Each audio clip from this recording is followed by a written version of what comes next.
Olá, pessoal! Hoje terminamos nosso último pilar da série que fizemos em 3 vídeos. Vamos relembrar? O primeiro foi Educando com Amor, o segundo, Educando com Responsabilidade e o terceiro, Educando com Autoridade, que nós vamos ver hoje. Mas antes, sabe o que eu queria? Dá um like, inscreve no nosso canal. Eu sei que em algum lugar aqui tem um negocinho, um sininho que avisa quando tem vídeo novo, divulga para todo mundo e curte lá.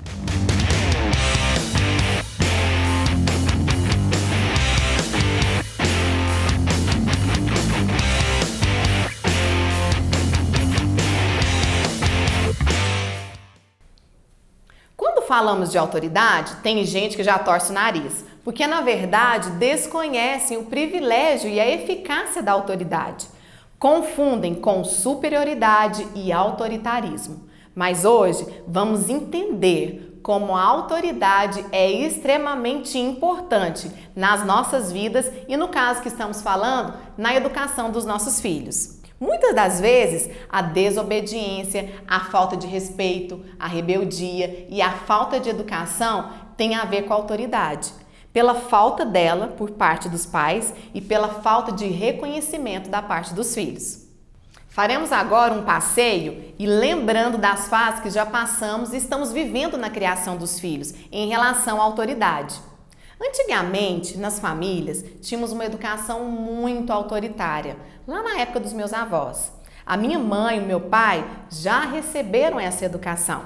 Tem uma frase antiga que o meu marido fala que traduz bem esse tempo, que diz assim: menino, mulher, botina, cachorro não falam, acompanham. Vocês já ouviram essa frase?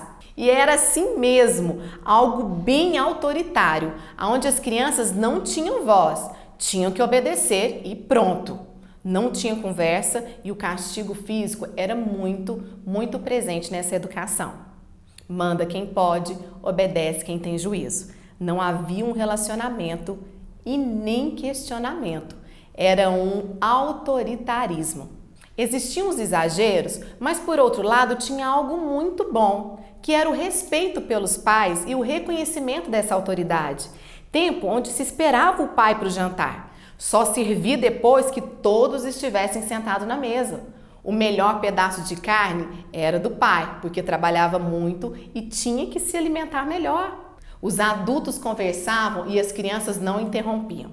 Quando tinha visita em casa, os adultos se sentavam no sofá, comiam primeiro e as crianças esperavam, igualzinho hoje em dia, não é?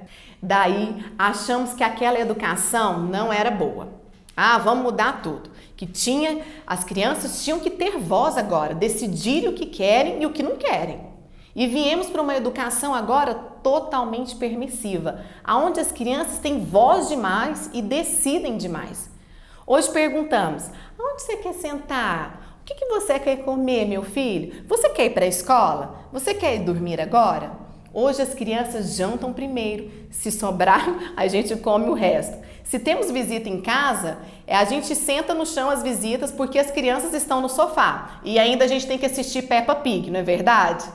Um ser de 75 centímetros domina, manda e desmanda numa casa. Isso é sério, não estou brincando não, gente. Outro dia eu vi uma cena, aliás, isso não é um julgamento, tá? Mas uma observação de como podemos fazer diferente numa situação que você via que não era normal e que estava fora de controle. Eu estava no estacionamento de um shopping e uma criança de mais ou menos 1 ano e meio, um ser muito pequeno, era um pititinho. Tinha 3 adultos, que eu acho que era o pai, a mãe e a avó. Ainda tinha uma criança mais velha, que deveria ser irmã.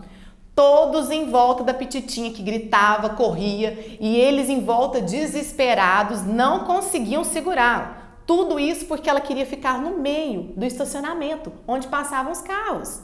Gente, e não conseguiram. Os carros tiveram que parar para não atropelar a criança. Tadinho, ela é só uma criança, né? Ainda não entende. Daí paramos o estacionamento, o shopping inteiro por causa dela. Porque afinal, ela é só uma criança, né? Oi?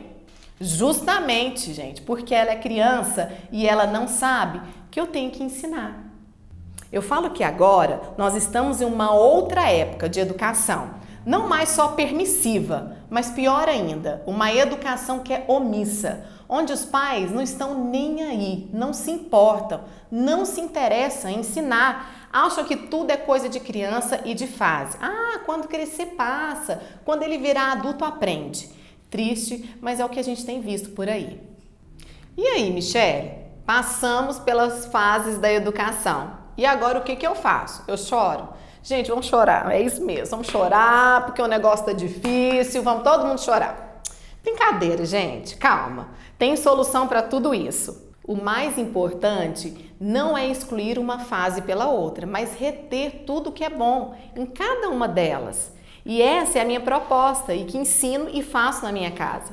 Precisamos ter moderação e equilíbrio, fazer da criação dos nossos filhos a mais saudável possível.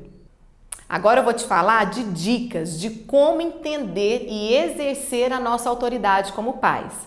A primeira coisa, eu tenho que compreender que a autoridade ela não é arrogante, não é orgulhosa, indelicada, injusta, mas ela é íntegra, benigna, perseverante e generosa. Ela é motivada pelo amor. Eu vejo a autoridade como uma proteção, cuidado e zelo para o meu filho. É como se eu dissesse assim, fica tranquilo, que eu entendi a minha responsabilidade como mãe e eu presente que Deus confiou nas minhas mãos para cuidar. Vou te ensinar, educar, direcionar, mesmo que às vezes você não goste, fica chateado, fique triste, mas eu sei, filho, o que é melhor para você. A criança se sente segura e protegida sim, porque sabe que tem alguém que cuida dela. A segunda dica, mas as crianças, Michele, precisam ter voz, expressar as suas vontades e sentimentos. Sim, precisam sim, claro. Mas cabe nós, pais, validar esses sentimentos e vontades e decidir o que é melhor para elas como criança. Criança, principalmente as menores, nós não vamos falar agora de faixa etária porque tem uma diferença, mas as crianças não têm condições cognitivas e emocionais para decidir o que querem da vida. Sabe o que as crianças querem mesmo? Uma festa com docinho, salgadinho, refrigerante e pula-pula, não é verdade? Ou seja, a criança quer ser feliz e evitar a dor. A criança só pensa em brincar e ser feliz, gente. Essa é a verdade. Nós que somos os adultos e responsáveis, que ensinamos e direcionamos naquilo que elas devem fazer. Ah, mas lá em casa elas não querem obedecer, Michele. Só querem fazer a vontade delas, mesmo. Não é só na sua... Não é só na sua casa, não. Quero te dar essa boa notícia. É em todo lugar, toda criança, é assim mesmo. O grande problema é que deixamos nas mãos das crianças decidirem sobre tudo. E elas não têm maturidade para isso. Gente, pensa bem. Filho, você quer vacinar? Quero tomar 5 vacinas de uma vez. Quer comer um prato de chicória com rúcula? Delícia! Quer ir para a escola, filho? Até eu que sou mais boba, né, gente? Algumas coisas nós decidimos pelas crianças. Ah, então agora eu vou decidir tudo para elas? Não! Você vai ensinando até que ela tenha maturidade para fazer suas próprias escolhas de maneira sábia. Mas enquanto não conseguem, eu decido por ela. Nós ficaríamos aqui, umas 50 horas e não terminaríamos esse assunto. Mas eu quero encerrar esse momento porque teremos outros como esse com certeza. Mas eu quero terminar com uma história verdadeira e muito impactante. Vou tentar resumir a história porque ela é muito longa, mas pra gente pegar a essência dela. Um menino de 9 anos que vivia com a sua mãe, a sua avó na casa, a mãe era uma mãe solteira e depois de um tempo ela conheceu um rapaz e que se casou e falou que ia mudar de casa, né? E a criança não quis ir, o menino tinha 9 anos. E aí foram uma discussão e ela falou assim, mas o que você quer? Ele falou, eu quero ficar com a minha avó e eu não vou. Mas essa história é tão interessante porque esse menino cresceu, virou um homem mesmo. E se distanciaram, né? Essa relação da mãe e o filho ficou muito, muito confusa. No leito de morte, a mãe dele lá, e eles foram tentar resolver essa situação. Pedidos de perdão, reconciliar mesmo. E aí ele fala para a mãe, mãe, por que você me abandonou? Essa era a sensação, o sentimento que ele tinha de abandono. E a mãe falou, como assim te abandonei? Você me abandonou. Não, você que não quis ir. E essa é a frase importantíssima que eu quero deixar. daquele menino de 9 anos e hoje um adulto falando para a mãe. Como uma criança de 9 anos tem condições e maturidade de decidir alguma coisa na vida dela. Olha como é forte isso. Mais uma vez, quero deixar claro que não estamos aqui para julgar a mãe e toda essa situação, mas para aprendermos e fazermos diferente. E é como temor no meu coração que eu falo para vocês agora. Não terceirize a educação dos seus filhos. A responsabilidade é toda sua, como pai e como mãe. Agora precisamos pegar o amor, a responsabilidade e colocar em ação, usando a nossa autoridade. Sempre com gentileza, mas com firmeza. E que Deus nos abençoe na educação dos nossos filhos. Beijo!